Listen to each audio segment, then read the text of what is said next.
Assalamualaikum warahmatullahi wabarakatuh. Kali ini kita akan belajar untuk anak-anakku kelas 8 ya, tentang materi getaran dan gelombang ya. Yang tentunya kita fokuskan dulu untuk pertemuan kali ini yaitu mengenai gelombang transversal dan gelombang longitudinal. Untuk gelombang transversal, nah, kalian pastinya sudah pernah membaca ataupun melihat dari yang sudah Ibu berikan kemarin untuk pendahuluannya ya. Sekarang kita tinggal masuk ke materinya. Bagaimana dengan gelombang transversal ya? Apa itu gelombang transversal? Apa saja contohnya? Mari kita simak sebentar. Untuk gelombang transversal, nah, adalah gelombang yang arah rambatannya itu tegak lurus dengan arah getarannya. Ya. Jadi kita beri contoh di sini adalah gelombang tali. Untuk gelombang tali tentunya kita lihat seperti yang ada di papan tulis ini, ya. Jadi di sini ada bukit, ini namanya bukit. Nah, di sini ada lembah. Nah, anak-anak, ini pada dasarnya berasal dari lingkaran. Kalau kalian lupa, lingkaran yang dipotong jadi dua, setengah diletakkan di atas, setengah diletakkan di bawah, sehingga yang dinamakan satu gelombang atau satu getaran ini adalah setengah atas, setengah bawah, satu bukit, satu lembah.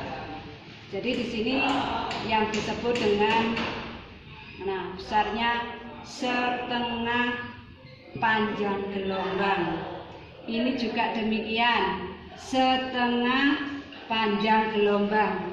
Setengah ditambah setengah adalah satu. Jadi yang disebut dengan satu gelombang adalah satu atas, satu bawah. Kalau digandeng bisa menjadi lingkaran. Kalau kalian mengingat ini sampai nanti di SMA maupun di perguruan tinggi, kalau ilmu dasarnya itu masih ingat, tentunya kalian pasti akan selalu mengingatnya.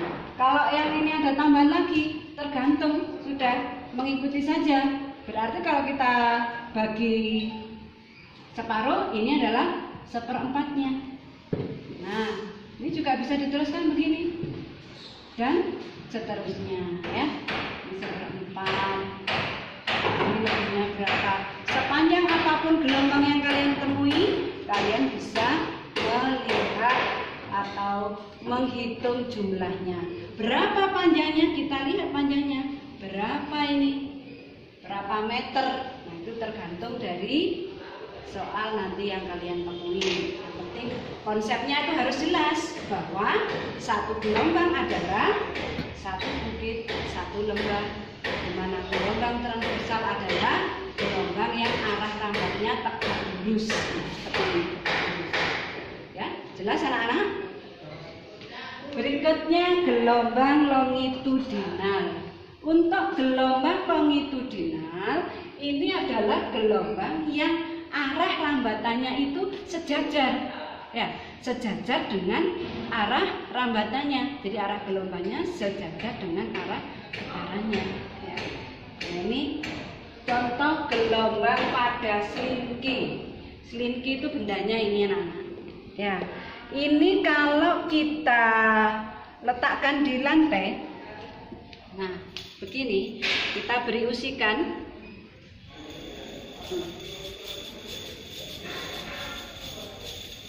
Nah, maka akan muncul seperti gambar yang ada di sini. Ada rapatan, ada renggangan. Jadi ini namanya renggangan. Kebalik ya. Ini rapatan. Ini rapatan.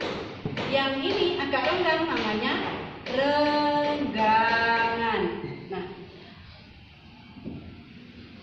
untuk menghitung panjang gelombangnya juga demikian. Satu rapatan, satu renggangan, itu yang disebut dengan satu gelombang. Jadi nilainya satu rapatan ini adalah setengah lambda. Demikian juga yang renggangan nilainya juga setengah lambda. Berapa banyak timbulnya rapatan dan renggangan ketika kita memberikan usikan pada selingki, maka kita bisa menghitung berapa panjang gelombangnya. Ya, berapa jumlah panjang gelombangnya.